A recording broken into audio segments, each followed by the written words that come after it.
You know about spirals already probably from watching the other videos, but we go into the center and then curve back out. And then leaves, we talked about different ways of doing leaves. Let's talk about this one. We start at the bottom.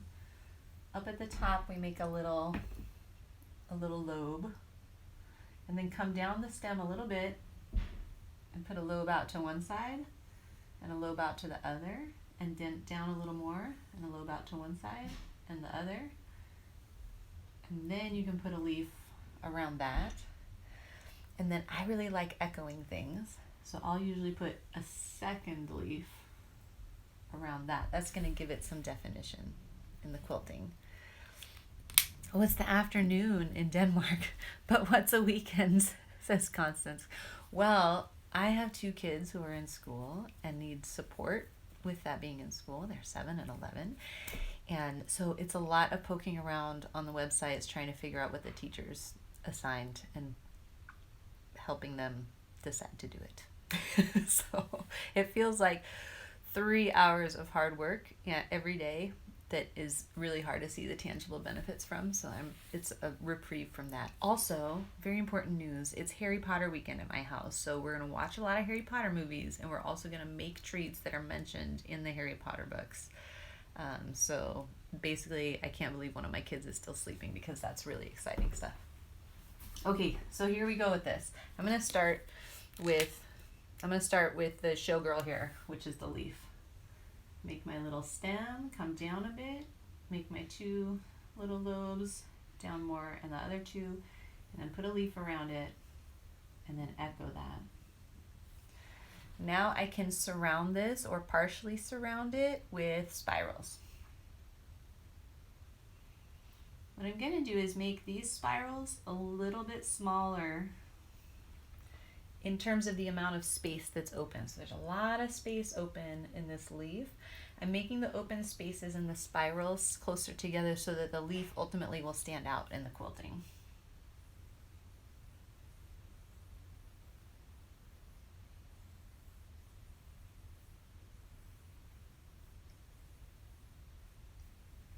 And what's going to happen is eventually I'm going to decide it's time to make another leaf. And I can decide that anywhere I want. I'm going to want to make sure that my leaves, personally, for how I'm approaching this design, aren't touching. You don't have to make that rule, though. You could have your leaves snuggled up really close together, and that would work too. So here's where I'm going to put my second leaf. What I try to do is get my leaves pointing different directions. So this one's pointing this direction. I'm going to point this one this direction.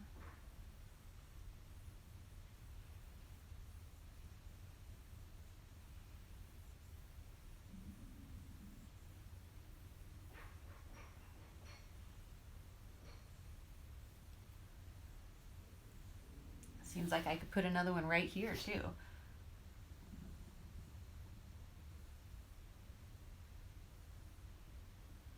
And a leaf around that. I just realized as I was making, I was like, oh, this leaf's getting small, so I just bumped it out really wide over here.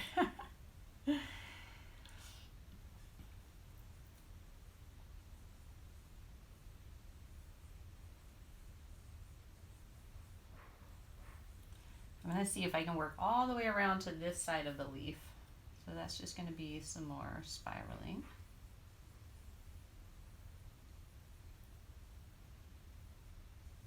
I'll fill in that little area, and then I could start another one.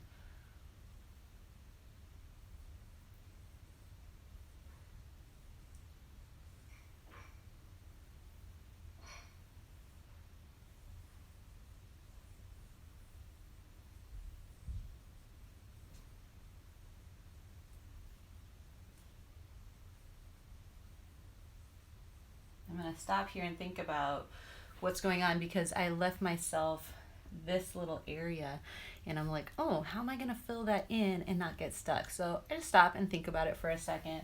If I did get stuck, I could always just like break my thread and start over, no big deal. But what I'm going to do is I'm going to try and fill in here, leave myself, I'm going to have to get out of that space, so I'm just going to leave myself that place that I just put a couple dots. That's going to be my escape route, so I want to like leave a little bit of extra space because that's going to be the tightest space here. So I'm just going to work down here and then try and fill in a spiral here and then sneak back out.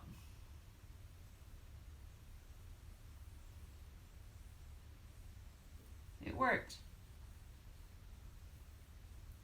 Let's celebrate by making another leaf.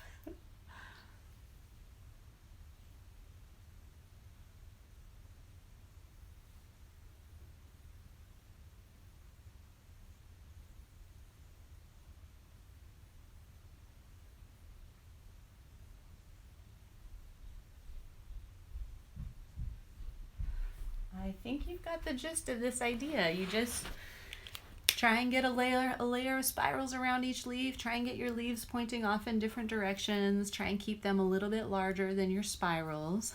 And in terms of the spirals, just letting them flow. Try and keep your spacing consistent, but mostly just enjoy that sort of ongoing motion.